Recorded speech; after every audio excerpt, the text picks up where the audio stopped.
Depois de mais de 24 horas, ninguém foi preso ainda em Brasília por envolvimento com aqueles atos de vandalismo da última segunda-feira. Por isso que o Megali falou o que não aconteceu, porque ninguém foi preso até agora. O Adriano Oliveira está na linha com a gente ao vivo, vai contar todos os detalhes dos desdobramentos deste triste episódio criminoso, mas com um balanço até aqui de nenhum preso, a não ser aquele cacique, aquele indígena, que foi, no final das contas, cuja prisão foi o que acabou gerando inicialmente todas essas manifestações, né, Adriano? Bom dia para você.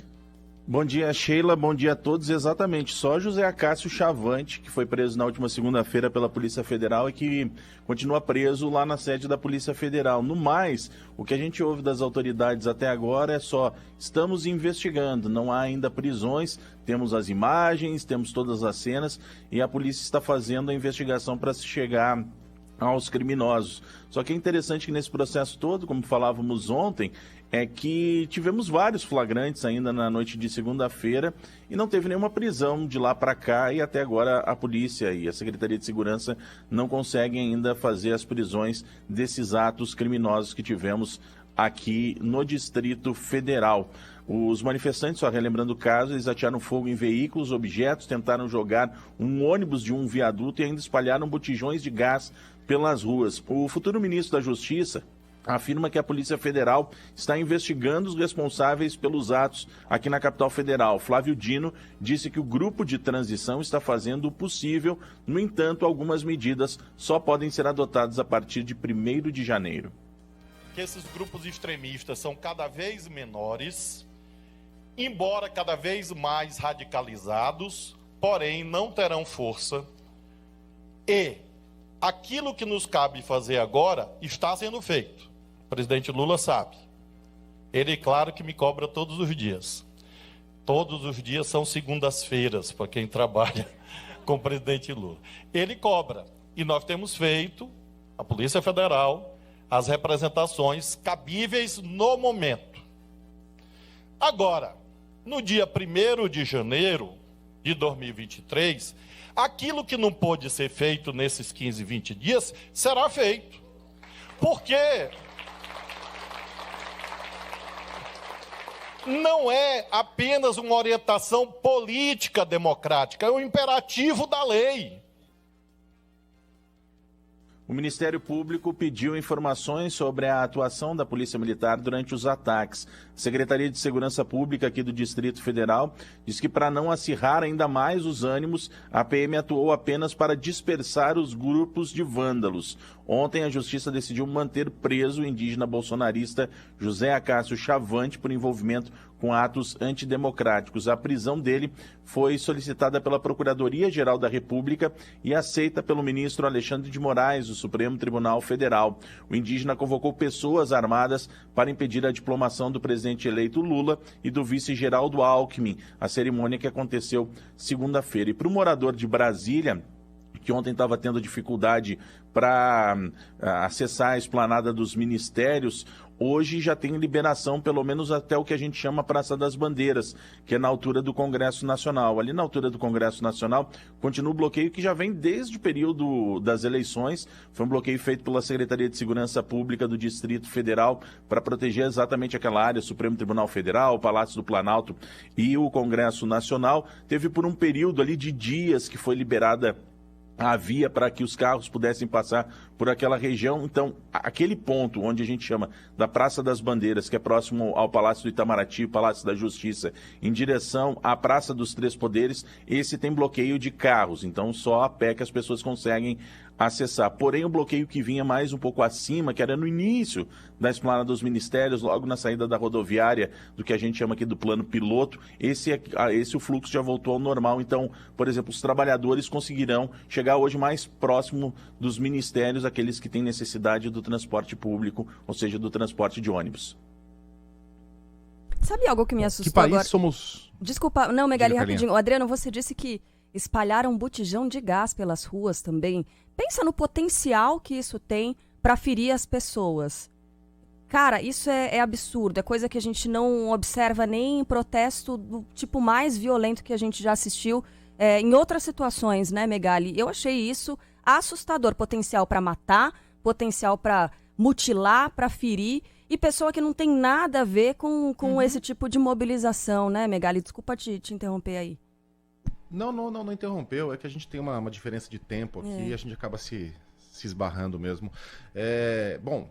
A gente está vivendo aí a oportunidade de nos conhecermos como país. Que tipo de país somos nós? Somos um país sério ou uma república bananeira? Os primeiros indícios são terríveis. Mais de 24 horas se passaram, 36 horas, a gente não tem um único preso, sendo que as pessoas que participaram desses atos criminosos nem se preocuparam em esconder os seus rostos. É muito fácil que elas sejam identificadas, os elementos para a investigação estão todos ali. Como é possível que ninguém ainda tenha sido preso? Em outras manifestações, lembrem-se das jornadas de junho de 2013, a polícia encurralava grupos em becos, puxava as pessoas pela cintura e jogava dentro do camburão. E não estou dizendo que não tinha que ter feito isso, porque esses caras também estavam metendo fogo em ônibus, quebrando tudo, arremessando pedra. Tinha que ser tratado daquela maneira mesmo. Ora, a polícia é o braço armado do Estado. Por que não estão fazendo nada parecido com isso agora? Que história é essa? Não, apenas dispersamos, mas evitamos as prisões para que os nervos não fossem ainda... Mas isso não existe. Isso não é papel da polícia. E mais, a polícia não é um órgão de governo, é um órgão de Estado. E todos os sinais nos indicam que as autoridades brasileiras que ainda estão em seus cargos e parte das polícias estaduais não só estão sendo lenientes, como têm confraternizado com essa gente. A gente já viu foto de policiais prestando continência para esses manifestantes que pedem golpe de Estado.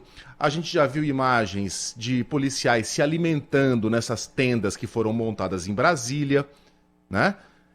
E a gente está vendo uma atitude extremamente complacente das autoridades.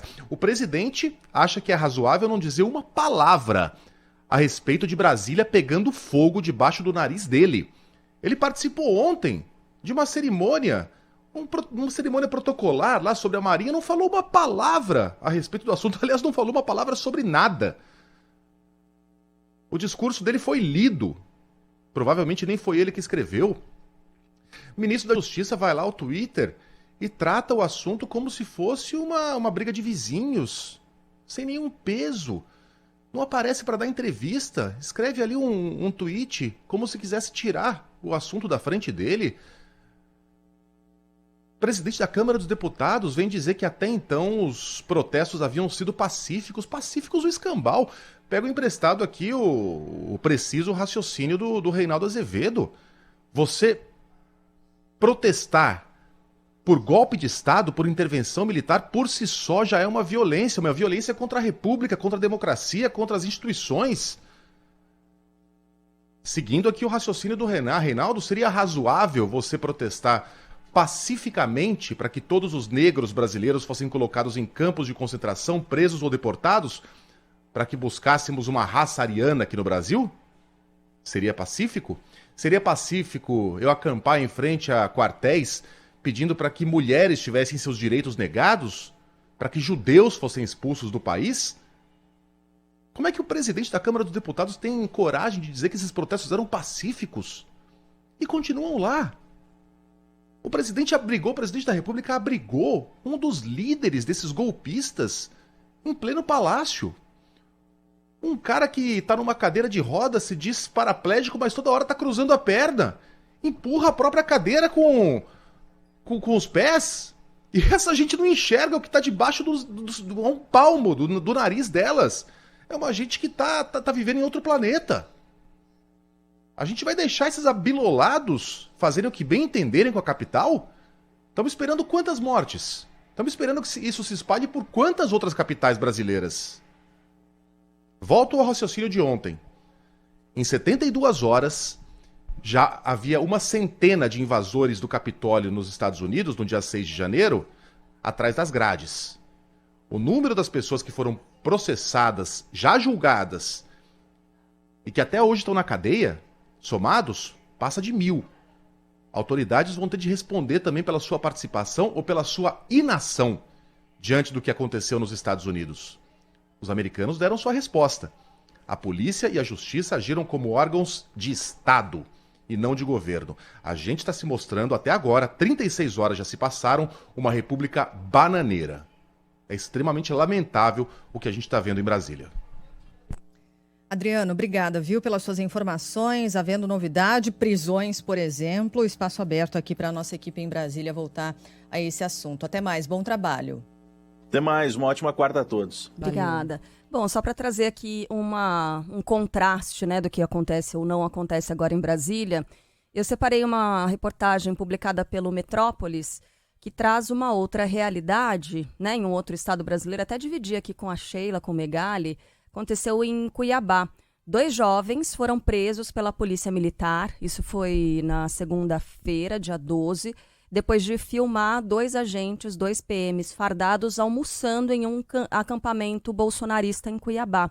Eles estavam esperando o ônibus ali na frente desse acampamento, filmaram os policiais militares lá fazendo um lanchinho e tal, e esse grupo exigiu que os 2, que são ativistas sociais, que eles fossem presos. Então, eles foram levados para a delegacia dentro do camburão, no chiqueirinho mesmo do camburão. Não é que eles foram conduzidos dentro da viatura, não. Eles foram colocados no chiqueirinho do camburão, levados até a delegacia, e aí até chegar lá. Por que eles estão presos, estão detidos? Não. Não. Porque não tem crime no que eles fizeram. Eles estavam filmando em um espaço público, em um espaço aberto. Só para a gente ter um contraste, né? De como são as coisas, do tipo de leniência que a gente está assistindo acontecer agora no Brasil. Só repita onde isso aconteceu, Carla? Foi em Cuiabá, no Mato Grosso. Cuiabá. Isso, foi na E o segunda-feira. governador do Mato Grosso vai tomar qual atitude em relação a esses policiais? Porque eu vi as imagens, elas são revoltantes. Eles primeiro pegam o cara que filmou, né? É um cara e uma menina. Eles são novinhos, pegam o cara... são 22, cadê um? São jovens, são jovens. Ele tem 23 e ela então, tem 22. Então na deles. Estão esperando o ônibus eles do outro lado da rua. Eles estão certíssimos. Eles estão certos. O policial não tem nada que ficar confraternizando com gente pedindo ditadura no Brasil. Intervenção militar, que conversa é essa? Estão lá no seu papel de cidadão. Ora, esses caras são funcionários do Estado brasileiro. Nós somos os chefes dessa gente. Não são eles que têm que ficar falando alto pra cima da gente. E aí eles levam os 2. Eles primeiro detêm o rapaz. Abrem o camburão, você vai aqui. E a menina até então não estava detida. Ela estava lá acompanhando. Peraí, o que vai acontecer? O que não vai acontecer? Vocês vão me deixar aqui? Esses caras vão me matar. Aí os policiais, tá bom, então você tá detida também. Assim. Como se nada. Como quem bebe um copo d'água. Então beleza, entra aí no camburão, no chiqueirinho, tá detida também. É inacreditável. Olha quem vai preso no Brasil. Quem filma a atuação de maus policiais como esses. Pois é. Estou lendo aqui o final da reportagem, citando, né, uma reportagem do Metrópolis. Questionada pela reportagem, a Polícia Militar de Mato Grosso não retornou o contato da redação. Bom, a gente volta para Brasília para falar sobre a PEC da transição, que continua em discussão. O STF volta a analisar hoje se o orçamento secreto é constitucional. A gente tem mais informações agora com a Natália Pazzi. A Câmara dos Deputados pode começar a analisar nesta quarta-feira a PEC da transição, que tem como objetivo principal a manutenção do pagamento de R$ 600 do Auxílio Brasil. O texto precisa da aprovação em 2 turnos de pelo menos 308 deputados e até o momento não há consenso para a votação. Também nesta quarta, o Supremo Tribunal Federal retoma o julgamento de 4 ações que questionam a legalidade do chamado orçamento secreto, que é como ficaram conhecidas as emendas de relator que passaram a ser adotadas no Brasil em 2020 e que são alvo de críticas por não darem transparência sobre a movimentação dos recursos para os municípios. Futuro ministro da Fazenda, Fernando Haddad, anuncia 2 nomes para a equipe dele. Destaque chegando com João Pedro Melo.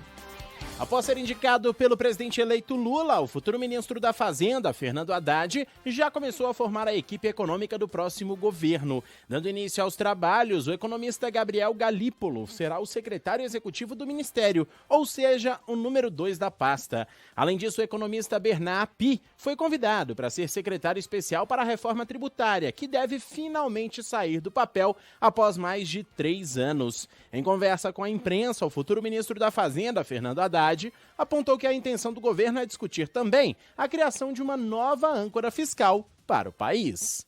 Então, o arcabouço fiscal que nós pretendemos encaminhar, na minha opinião, tem que ter a premissa de ser confiável, né, de ser sustentável e de demonstrar a sustentabilidade das finanças públicas.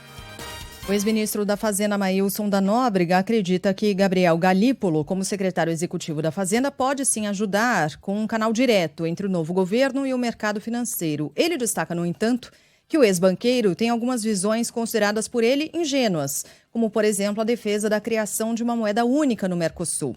Já sobre a indicação de Bernard Api para o cargo de assessor especial para a reforma tributária, o economista Maílson da Nóbrega afirma que foi a melhor decisão do novo governo. Eu diria que o Api, no campo que ele vai atuar, é a melhor escolha deste governo. Como ele é um economista que conhece também os problemas macroeconômicos do país, ele pode ser um auxiliar instrumental até para evitar erros, mas, sobretudo, ser um elemento de auxílio ao ministro da Fazenda nas negociações com o Congresso para a aprovação definitiva de um moderno sistema de tributação do consumo que terá repercussões altamente positivas para a economia brasileira. O presidente eleito Lula afirma que Aloysio Mercadante terá a missão de ajudar empresas e também a função de reindustrializar o país. Ontem, o nome do coordenador dos grupos temáticos da equipe de transição foi confirmado para o comando do BNDES a partir de 1º de janeiro. Segundo Lula, a Mercadante vai buscar um novo modelo de financiamento para os pequenos empresários. Sobre boatos que você vai ser presidente do BNDES. Eu quero dizer para vocês que não é mais boato. O Aloysio Mercadante será presidente do BNDES. Nós estamos precisando de alguém que pense em desenvolvimento, de alguém que pense em reindustrializar esse país, de alguém que pense em inovação tecnológica, de alguém que pense na geração de financiamento ao pequeno, ao grande, ao médio empresário, para que esse país volte a gerar emprego. E nós queremos dizer ao mundo inteiro, quem quiser vir para cá, venha. Tem trabalho, tem as coisas para vocês irem fazer, tem projeto novo para investimento, mas não venham aqui para comprar nossas despesas públicas, porque elas não estão à venda. Após a indicação de Aloysio Mercadante para a presidência do BNDES, a Câmara dos Deputados aprovou um projeto que muda a lei das estatais e pode beneficiar o petista. Hoje, uma pessoa que atuou em organização de campanha eleitoral nos últimos 36 meses não pode ser presidente ou diretor de empresas públicas. O texto, aprovado na Câmara e que segue para o Senado, reduz essa quarentena para 30 dias.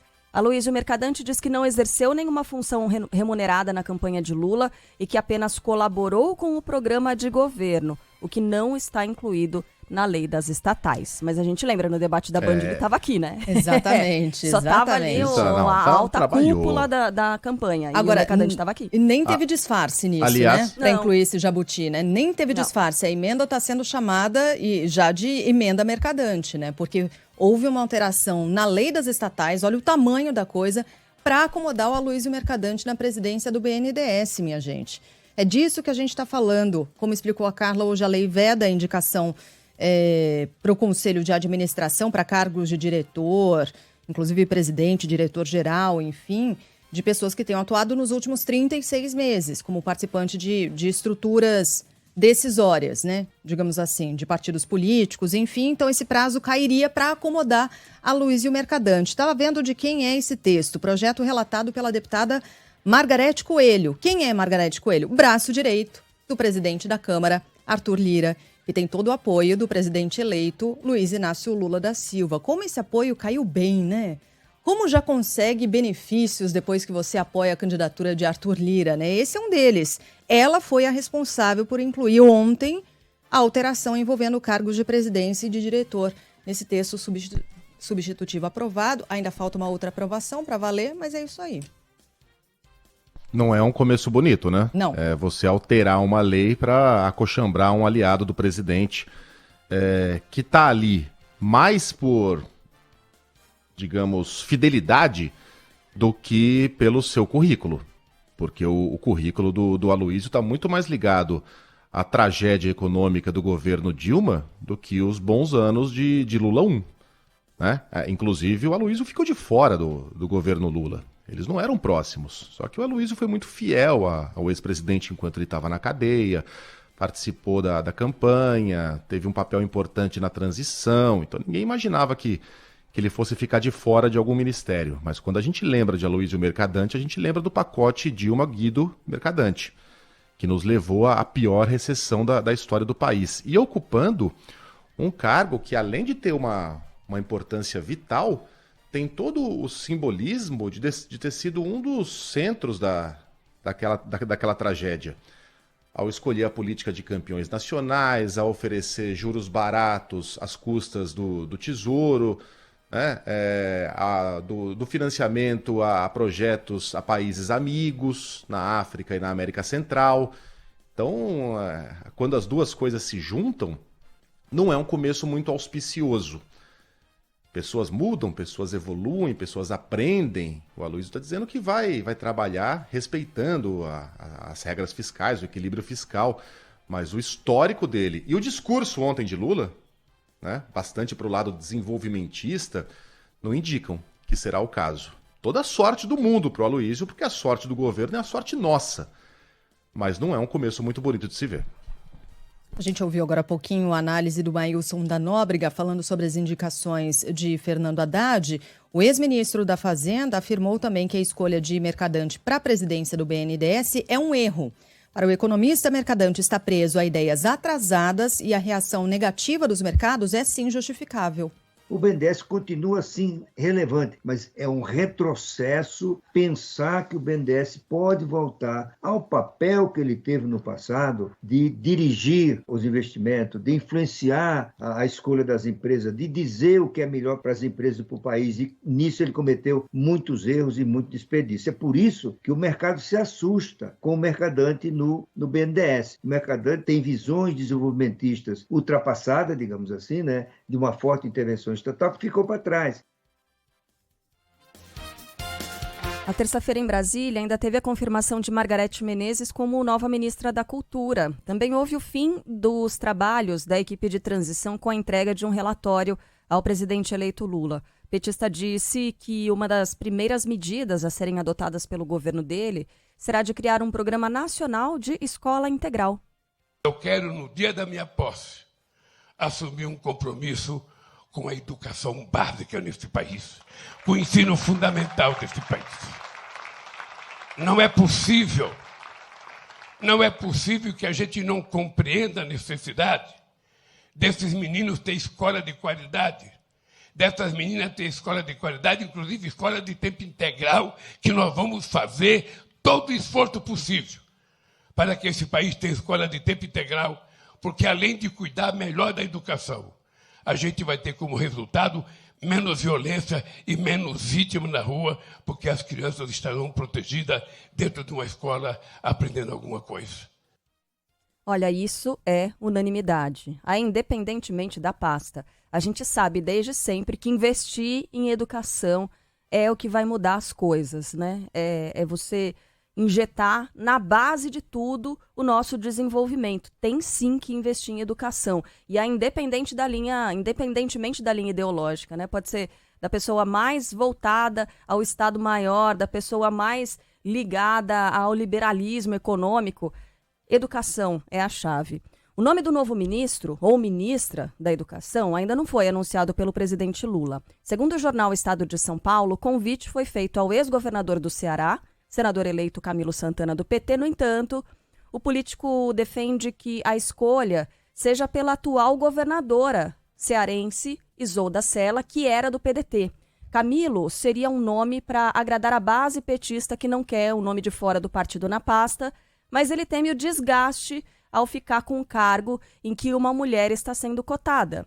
Já a senadora Simone Tebet, do MDB, não deve ficar com o Ministério do Desenvolvimento Social e ainda não tem pasta definida no novo governo. De acordo com o jornal O Globo, o PT não quer entregar a um potencial candidato à presidência da República de 2026 o comando do Bolsa Família, entre outros programas sociais. Você vê onde é que já está a cabeça, né, do pessoal. 2026. Já estamos pensando na Copa do Mundo, Estados Unidos, México, Canadá, é isso, né? rumo ao Hexa. Não, o pessoal já está há 4 anos à frente. Bom, a gente segue ainda sem saber quantos ministérios serão, né?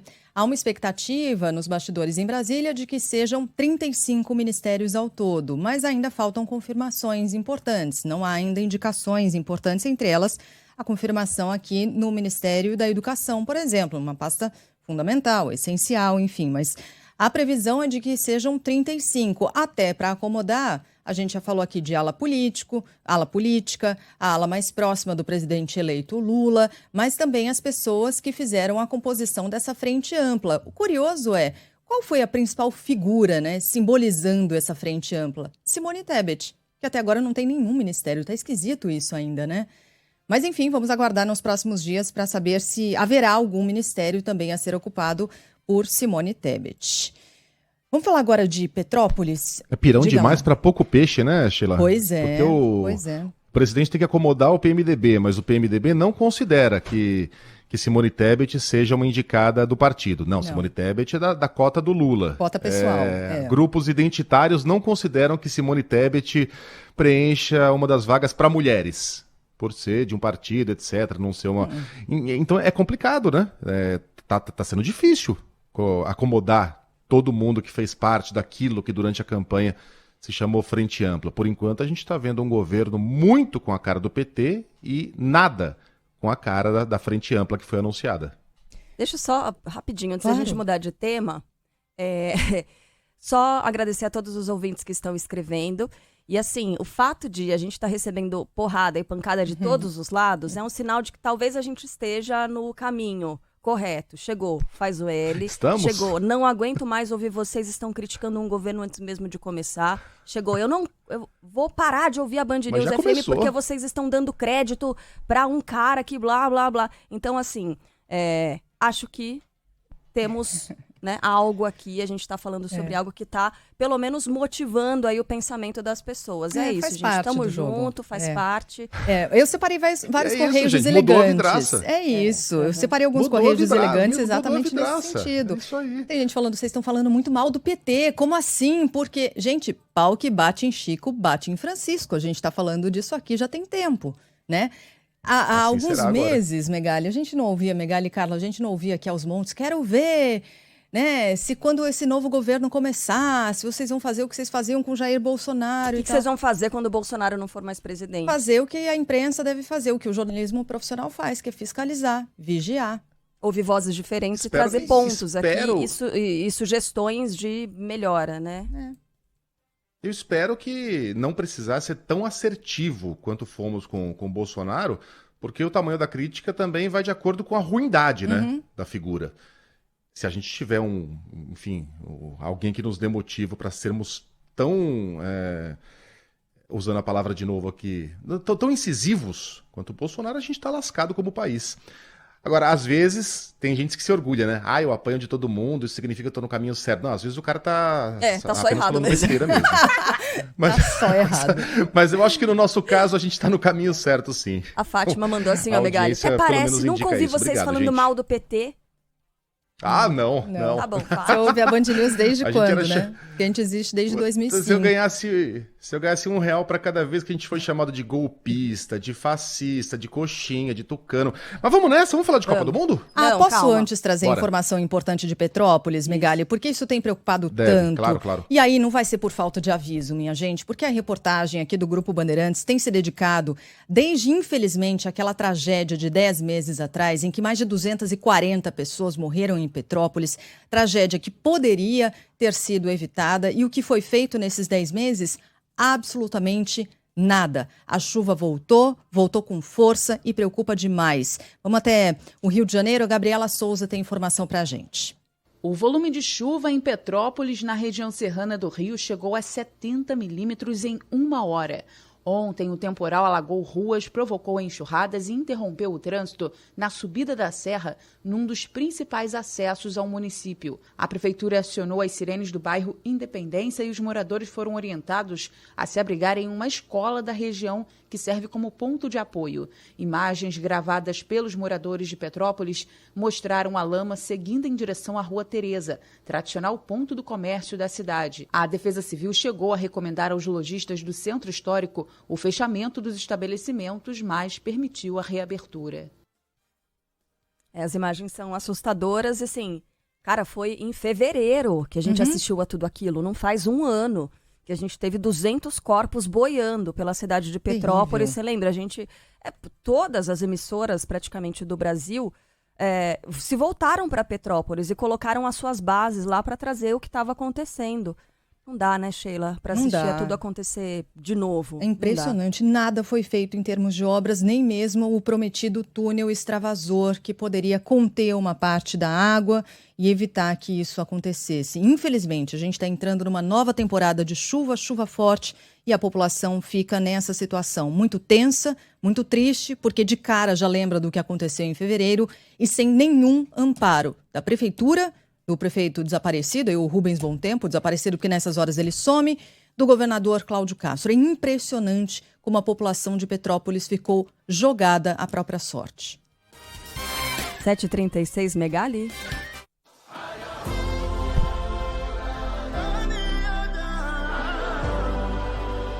Quero ouvir torcida da Argentina, porque eu não sei como é que tá o clima aí no Brasil, como é que tá a temperatura aí no Brasil, mas eu tô empolgadíssimo com o Messi.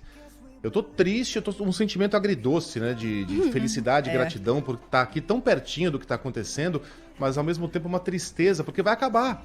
Ele tem mais um jogo só, depois a gente vai ter que ficar assistindo o jogo do PSG, jogando lá contra a Lille, contra aquelas porcarias do campeonato francês. Messi em Copa do Mundo acabou, vai acabar no domingo. Mamma mia, cara, que falta esse cara vai fazer, e que loucura, né? Ele não tá no melhor da sua forma. Ele já não é mais o mesmo Messi, mas ele tá fazendo a sua melhor Copa do Mundo. Não que as outras tenham sido ruins, longe disso. O cara levou a Argentina a uma final em 2014. Eu tava lá, no Itaquerão, a Neoquímica Arena. Vi o passe dele preciso na prorrogação pro Di Maria empurrar pra dentro contra a Suíça. Jogou muito, mas tá fazendo a sua melhor Copa. O cara tá possuído pelo capeta, tá virado no giraia.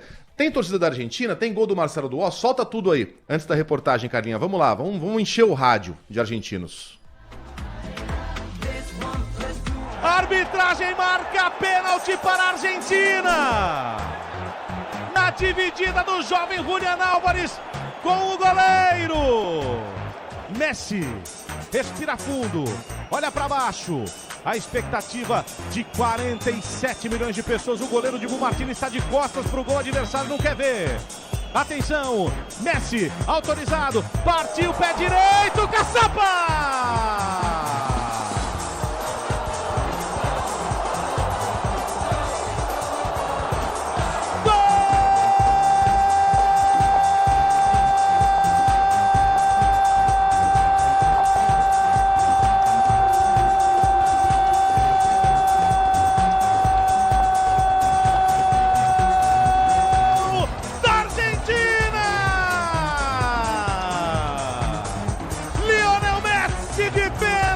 Como manda o figurino, como manda o manual do craque.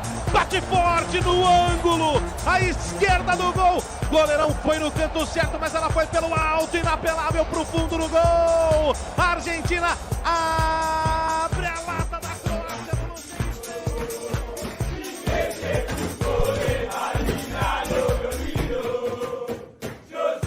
E o que tinha de gente em volta do obelisco? As imagens da Band News FM agora estão mostrando um mar alviceleste. Muito bonito mesmo. Eu conversei com a minha mãe ontem. Minha mãe perguntou, vai torcer pra quem? Eu, Argentina. Ela, eu também, mas eu não sei se é pra Argentina ou pro Messi que eu tô torcendo. Eu falei, bom, que seja pelo Messi. Que seja. Se a gente não gosta da Argentina, tapa o nariz. E façamos pelo Messi. Porque esse cara merece, cara. Que jogador, que exemplo. Que cavalheiro, dentro e fora de campo. Até quando ele vai xingar. Quando ele xingou lá sem querer o holandês, que nem merecia, coitado. Chamou o cara de bobo. De bobo. Que jogador. O que ele fez naquele terceiro gol ali, aquilo é puro Messi, né? Aquele arranque. Você sabe que ninguém vai conseguir segurar. Um espetáculo. E hoje a gente conhece o adversário da Argentina no domingo. A semifinal entre Marrocos e França, 4 horas da tarde, transmissão da Band News FM. Teremos um outro cracaço em campo, Mbappé, levando para frente a seleção que também está com Griezmann em estado de graça. jogando um pouquinho mais recuado. Vamos lá, informações então com o nosso Bruno Camarão sobre a Argentina. Primeiro, Camarão, bom dia.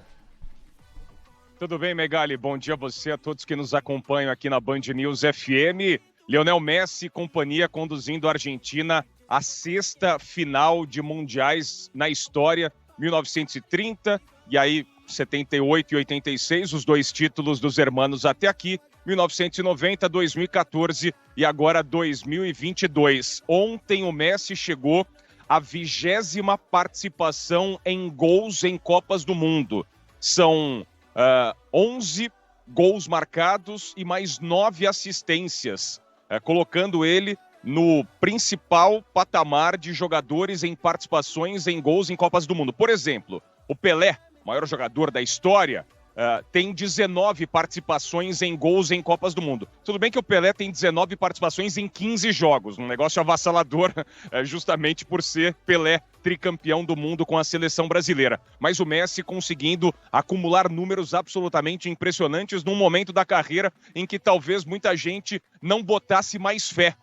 Ele próprio, inclusive, talvez chegou a duvidar dessa condição. Lá em 2016, depois de uma perda de título de competição com a seleção argentina, que não necessariamente Copa do Mundo, foi uma Copa América, ele acabou meio que dizendo, olha, desisto, largou oficialmente a seleção argentina, não é para mim, não vou conseguir conduzir essa geração a um título de fato.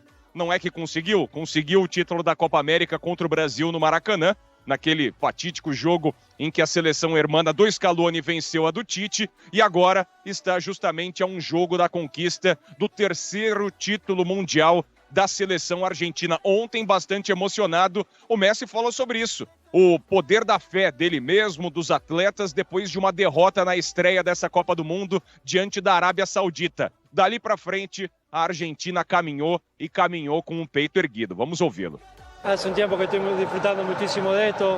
Faz tempo que estou desfrutando disso tudo. Estou desfrutando muito de termos chegado aqui, mesmo depois de começarmos perdendo.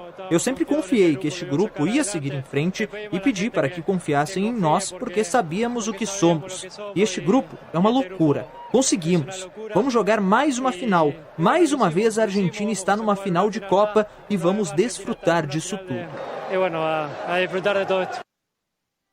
É hora de desfrutar, né? Além, claro, de desafiar ou a seleção de Marrocos ou a seleção da França. Esses rivais se enfrentam no estádio Albeite às 4 da tarde de Brasília, claro, com transmissão da Band News FM. E essa festa toda apontada nas nossas imagens na live, Megali, tanto na Argentina, em Buenos Aires, ali na região do Obelisco, ela se pulverizou, mundo afora. Aqui, evidentemente, no Catar, com números não tão expressivos assim de argentinos. Eu até busquei a informação oficial com a Embaixada Argentina de quantos argentinos vieram para cá, ainda não obtive essa resposta. Mas o povo de países periféricos aqui da região do Catar abraçando a causa argentina, como a gente tem registrado durante toda essa nossa passagem por aqui. Pessoal do Irã, pessoal da Índia, Bangladesh, Nepal, pessoal ama o Lionel Messi e, consequentemente, ama essa seleção da Argentina, assim como amava Neymar e a seleção brasileira enquanto viva esteve disputando a competição.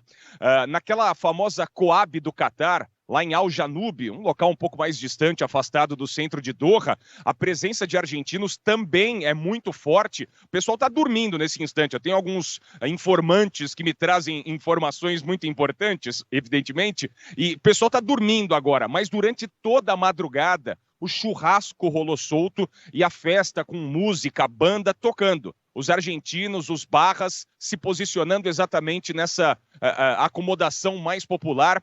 Tivemos festa registrada em Búzios, na região do Rio de Janeiro, litorânea, também com festa. E a gente também acompanha durante toda a nossa programação imagens dessa torcida argentina presente no Brasil. Veja só, um movimento muito legal. E o que está rolando também, meninas, Megali e amigos que nos acompanham, é uma vovó argentina extremamente simpática. Ela está fazendo um sucesso nas redes sociais, na conta aí do TikTok. Ela, em todas as fases da Argentina, foi à rua com a bandeira dela, tentar se aglomerar positivamente com o pessoal que acompanhava os jogos em um bar ali, numa esquina também na Argentina. E ela agora é tratada como um xodó. como um amuleto rumo ao título mundial. Então, no início da primeira fase, a vovó apareceu e apareceu com força, depois nas oitavas de final, nas quartas, na semi, e agora é esperada para o grande duelo do próximo domingo. Muito legal, festa argentina, e eles estão perto de fazer história, Megali. Eu acho que ontem Essa é a vovó argentina. A TV catariana, La Abuelita, La Abuela. Vamos, abuela, vamos, vamos! Vamos, abuela, vamos! Vamos, abuela, vamos, vamos! Ah, que legal. Mascarada para se proteger, já tem certa idade. Vamos, abuelita, dale! Bom, ontem a TV catariana mostrava o ônibus argentino chegando ao estádio, os jogadores, nenhum deles sentados. Todos em pé, cantando, como se fossem torcedores, batendo no teto do... Me lembrou o Brasil de 2002, chegando ao estádio cantando Deixa a Vida Me Levar, do Zeca Pagodinho. Esses caras estão com cheiro de Copa do Mundo, viu? Tô achando que chegou a hora da Argentina. Valeu, Camarão. Agora a gente fala sobre o jogo de hoje, Marrocos e França, narração de Silva Júnior, aqui na Band News FM, 4 horas da tarde, horário tradicional do futebol, mas não vai se acostumando não, porque terceiro e quarto e final serão ao meio-dia, sábado e domingo, respectivamente. Começando pelos azarões, André Coutinho tem as informações de Marrocos. Fala, Coutinho, bom dia.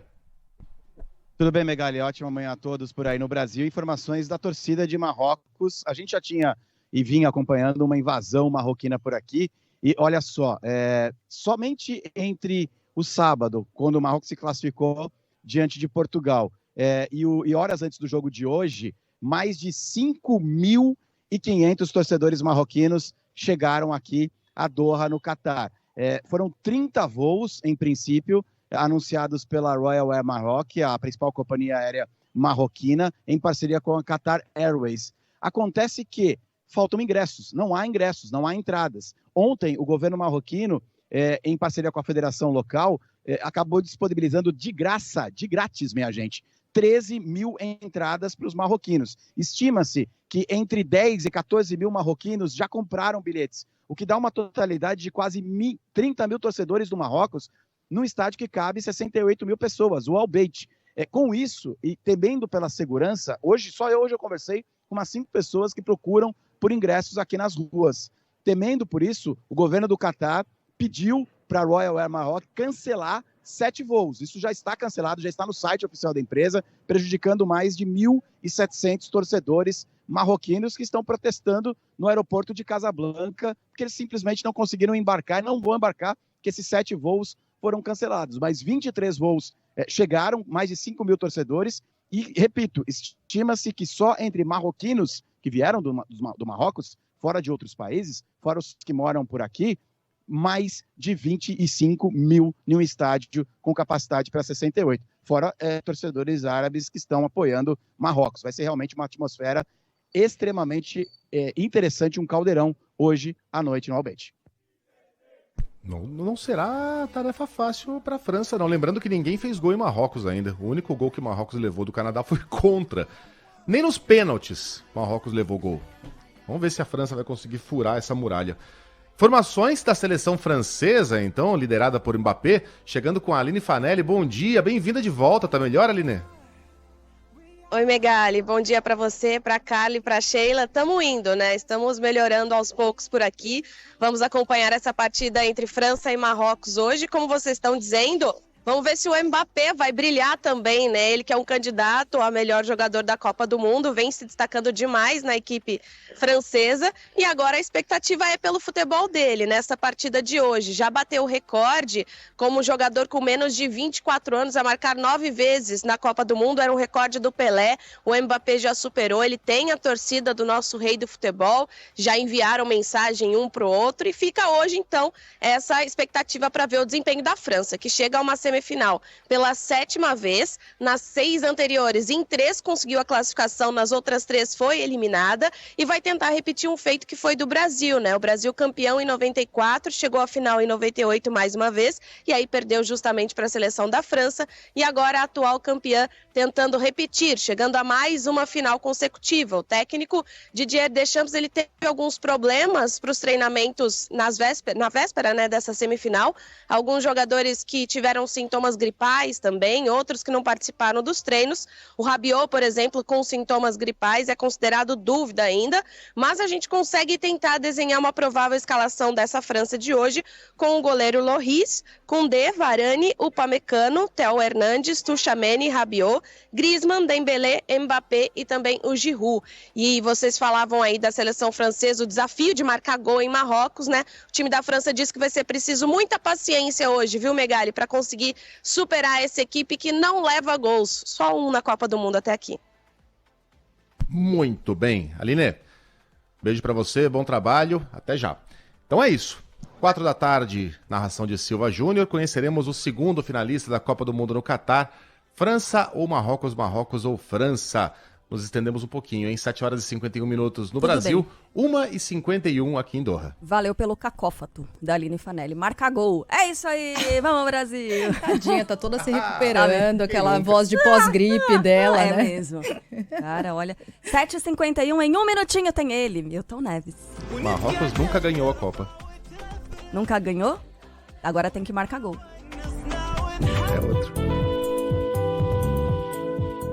Estão abertas as inscrições para o English for All, um programa gratuito do SESI em parceria com a Embaixada Americana para ajudar professores de língua inglesa a aprimorar as aulas com metodologias ativas de aprendizagem. Além disso, o programa incentiva os profissionais a praticar o idioma e aprofundar seus conhecimentos sobre o ensino de inglês como segunda língua. São 625 vagas para professores do SESI e da rede pública de todo o país. Os interessados têm até o dia 16 de janeiro para se inscrever pelo site do Unindústria.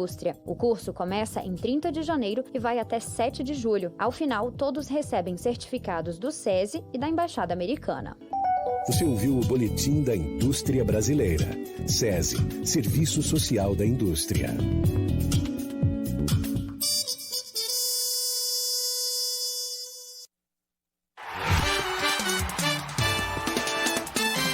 Futebol, com Milton Neves. Oferecimento Casa do Construtor. Aluguel de equipamentos. Ligue 0800 200 0217. Sicredi. Conheça a primeira instituição financeira cooperativa do Brasil. Sicredi. Gente que coopera, cresce. E bet7.com. É pé quente? Acesse bet7.com e siga seu instinto.